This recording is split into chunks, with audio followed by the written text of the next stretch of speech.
بہت کم لوگ اس حقیقت سے واقف ہیں کہ غزل گائکی میں نام بنانے والی ملکہ پکھراج نے گلوکارہ بننے کے علاوہ اداکارہ بننے کی کوشش بھی کی اور انہوں نے ایک فلم میں کام بھی کیا۔ اس مقصد کو پانے کے لیے انہوں نے لاہور سے ممبئی کا سفر طے کیا اور باقاعدہ ایک فلم بھی سائن کی، جس کا ایک گانا ریکارڈ کرانے کے بعد وہ اس میں اداکاری کرتی بھی نظر آئیں۔ لیکن پھر وہ اس کام سے تنگ آ گئیں اور اکتاہٹ کا شکار ہو گئے۔ ان کا کہنا تھا کہ اداکاری انتہائی بیزار کن اور وقت طلب کام ہے جو ان کے مزاج کے بالکل خلاف ہے۔ اسی بنا پر انہوں نے اس فلم کو ادھورا چھوڑا اور واپس لاہور آ گئے۔ یوں معاہدے کی خلاف ورزی پر پروڈیوسر نے ان پر ہرجانہ بھی کر دیا۔ بات کورٹ کچہری تک پہنچی اور پروڈیوسر کو 40 کی دہائی میں 200 روپے جرمانہ ادا کر کے ملکہ پکھراج نے اپنی جان چھڑوائی۔ لیکن بعد میں ثابت ہوا کہ ملکہ پکھراج نے بالکل درست فیصلہ کیا۔ یہ کہا جائے تو غلط نہ ہوگا کہ ملکہ پکھراج کے سامنے سر ہاتھ باندھے کھڑے ہوتے تھے اور وہ جو بھی گنگناتی سننے والوں کے ذہنوں پر نقش ہو جاتا۔ پکے راگ ہوں یا لوگ دھنیں، ملکہ پکھراج کی ترنم بھری آواز جلترنگ چھیڑ دیتی۔ ان کا تعلق کشمیر سے تھا۔ موسیقار گھرانے میں آنکھ کھولی تو سر اور تال کی سمجھ بوجھ بچپن سے ہی خوب آتی گئی۔ کشمیری راجہ ہری سنگھ کے دربار میں راگنیوں کے پھول کھلائے ملکہ پکھراج ڈوگری اور پہاڑی زبانوں میں نغمہ سرائی کرتیں تو دربار ان کی کھنک اور پاٹدار آواز کی وجہ سے گونج اٹھتا۔ تاہم ایک وقت آیا جب انہیں احساس ہوا کہ بہتر مستقبل اور شہرت کے لیے انہیں وادی کی تنگ فضاؤں سے نکلنا پڑے گا۔ انہوں نے اپنے آبائی علاقے حمیرپور صدر کو چھوڑ کر دہلی اور ممبئی کا رخ کیا۔ خوش قسمتی کہیے کہ گلوکاری کی ابتدائی تعلیم بڑے غلام علی خان کے والد علی بخش سے حاصل کی، جنہوں نے ملکہ پکھراج کی گلوکاری کی خامیوں کو دور کیا۔ یہی نہیں، خان صاحب اختر حسین اور عاشق علی جیسے موسیقاروں کی سنگت بھی رہی۔ سونے پر سہاگا یہ کہ شریک سفر کے لیے جس شخصیت یعنی شبیر حسین شاہ کا انتخاب کیا وہ فنون لطیفہ اور موسیقی کی خاص سمجھ بوجھ رکھتے تھے۔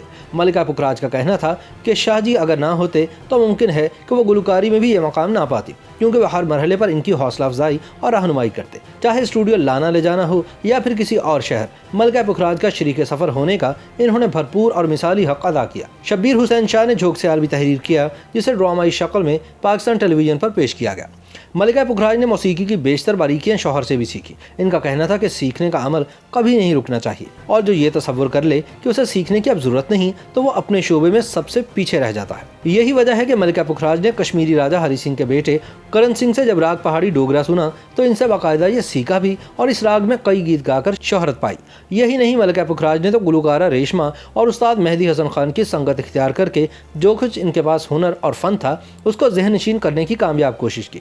ملکہ پکھراج کے مطابق لطف اس وقت زیادہ آتا ہے جب گانا دوسروں کو پسند آئے، اس لیے انہوں نے ساری زندگی ایسی غزلوں اور کلام کا انتخاب کیا جو وہ سمجھتی تھیں کہ سننے والوں کے دلوں پر اثر کر جائیں گی۔ ملکہ پکھراج کے شوہر شبیر حسین شاہ خود ادبی محفلوں کی جان رہے تھے۔ اسی بنا پر ان کے گھر میں فیض احمد فیض، حفیظ جلندری کا آنا جانا ہوتا، جن کی صحبت میں بیٹھ کر ملکہ پکھراج کو بھی بہترین کلام کے انتخاب میں آسانی ہوتی گئی۔ ایک قیاس تو یہ بھی ہے کہ حفیظ جلندری نے ملکہ پکھراج کو ہی ذہن میں رکھ کر اپنا شہرہ آفاق گیت ابھی تو میں جوان ہوں لکھا۔ اس رسیلے گیت نے ملکہ پکھراج ہی نہیں، ان کی صاحبزادی طاہرہ سید کی شہرت میں بھی اضافہ کیا۔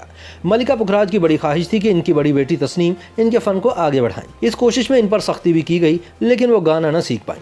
جب ہی تھک ہار کر ملکہ پکھراج نے طاہرہ سید پر توجہ دی، جو بڑی بہن کی طرح گلوکاری کو پسند نہیں کرتی تھی، لیکن والدہ کے اصرار پر اپنی خواہش کو منو مٹی تلے دبا کر باقاعدہ سے گلوکاری کی باریکیاں سیکھنے لگ گئیں۔ دلچسپ بات یہ ہے کہ ملکہ پکھراج نے اپنے 4 بیٹوں اور 2 بیٹیوں کے نام انگریزی حروف تہجی ٹی سے رکھے۔ ان میں تنویر، طارق، تسنیم، توقیر، تصویر اور طاہرہ نمایاں ہیں۔ ملکہ پکھراج کی خوش قسمتی یہ بھی ہے کہ ان کی دونوں بیٹیوں کے شوہر وکالت کے شعبے سے وابستہ رہے۔ ان کی بڑی بیٹی تسنیم قانوندان، دانشور اور سیاستدان احسن ظفر کی بیگم ہے، جبکہ طاہرہ سید بیرسٹر نعیم بخاری کی شریک سفر رہی ہیں۔ ملکہ پکھراج کبھی بھی خالی نہیں بیٹھتی تھی۔ بہت کم لوگوں کو معلوم ہے کہ قالین پر کشیدہ کاری کر کے ان پر دیدہ زیب اور خوبصورت مصوری کے فن پارے بنانے میں بھی یہ بے انتہا مہارت رکھتی تھی۔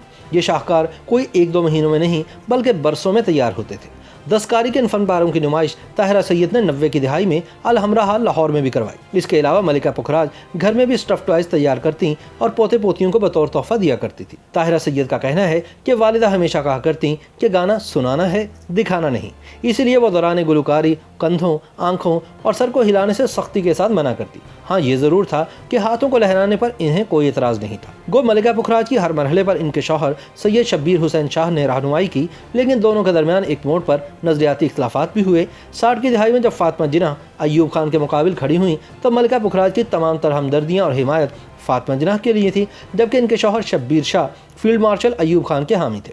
دونوں کے درمیان گھر میں بحث و مباحثہ ہوتا اور اپنے اپنے امیدوار کے لیے گرما گرم تبصرے بھی ہوتے۔